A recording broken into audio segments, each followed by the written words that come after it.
kepada Pak Nurdin Abdullah dulu. Kan dipersepsikan dulu sebagai kepala daerah berprestasi. Apa yang membuat Anda dicintai oleh rakyat Bantaeng? Lalu apa prestasi Anda?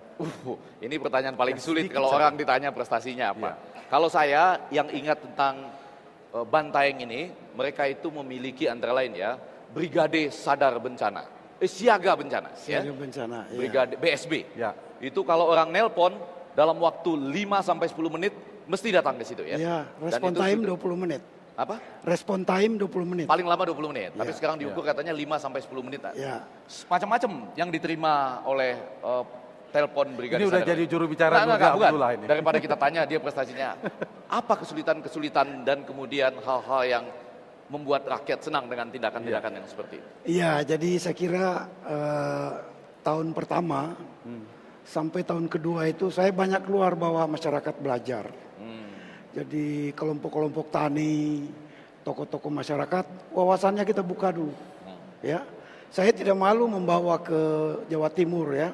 Belajar Ya, ke daerah. saya ke Malang ya, ke Lamongan. Ya. Itu belajar buah naga ya, untuk budidaya buah naga. Terus di Malang, di Batu. Oh di sini ya, di belajar Malang ya, apel, belajar ya. ke Malang juga. Belajar Saya apa di Malang? Apel, untuk budidaya apel ya. Iya. Terus saya ke Ciwidey. Dan saya kira 5 tahun kemudian, ya bukan lagi kita datang belajar, orang datang belajar ke Bantaeng. Ya alhamdulillah.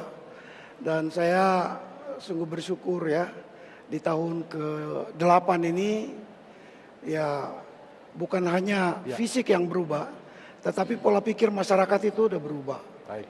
Ya, ini yang paling penting. Yang kedua, birokratnya juga ikut berubah. Yang kalau kita sekarang sering mengatakan bukan lagi eranya dilayani, tapi melayani. Itu alhamdulillah kami di Bantaeng sudah bisa merasakan itu. Jadi kata kuncinya melayani. Itu salah satu ya kata. Kalau gitu saya baca Bacakan hasil survei ya. Poltering Indonesia melakukan survei. Pertanyaan kita kepada publik, Indonesia ini tidak hanya ke rakyat Surabaya dan sebagainya.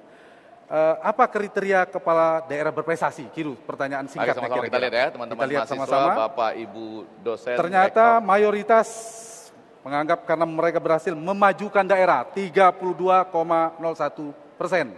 Iya. Dan yang kedua adalah merakyat atau dicintai oleh rakyatnya 30,84%, peduli 17,93%, karena jujur 14,09%. Sisanya tidak menjawab. Jadi memang ada 2 poin tertinggi. Mereka berhasil memajukan daerahnya, dan yang kedua memang mereka dekat dengan rakyatnya. Itu hasil survei kita terbaru. Ini yang menarik, ada kabupaten yang dari Jauh Pulau Sulawesi, sekali. jauh.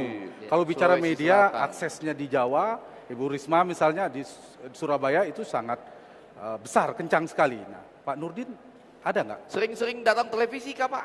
Iya. Ke Sulawesi Selatan? Ada. Jadi jujur saja, Bantaeng itu kan kabupaten terkecil di Sulsel, ya. Yang kedua APBD-nya juga kecil. Jadi untuk membiayai media sangat tidak mungkin. Karena untuk dipakai membangun saja udah susah ya. Jadi kami betul-betul tercitra itu secara alami. Alami. Otentik gitu. Apa yang kami lakukan. Seperti misalnya sederhana, angka kematian ibu melahirkan yang cukup tinggi. Tahun 2008, saya menciptakan BSB. Ya, Brigade. Brigade Siaga Bencana. Pak, tapi saya mohon maaf nih. Ibu melahirkan kok dianggap bencana itu bagaimana itu Pak? Itu satu atap. Oh, satu atap. Ya, di dalamnya ada emergency service. Oke. Ya. Itu namanya ambulans mobile. Saya pikir kalau Ya. melahirkan itu bencana.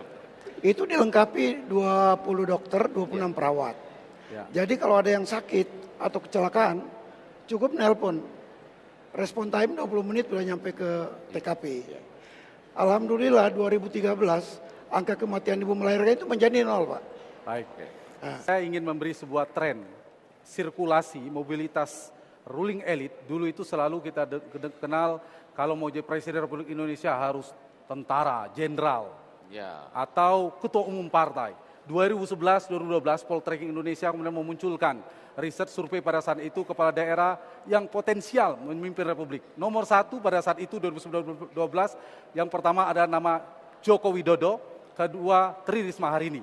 Survei kandidat muda potensial muncul. Yang pertama Joko Widodo, kedua Anies Baswedan, yang ketiga adalah Sri Mulyani.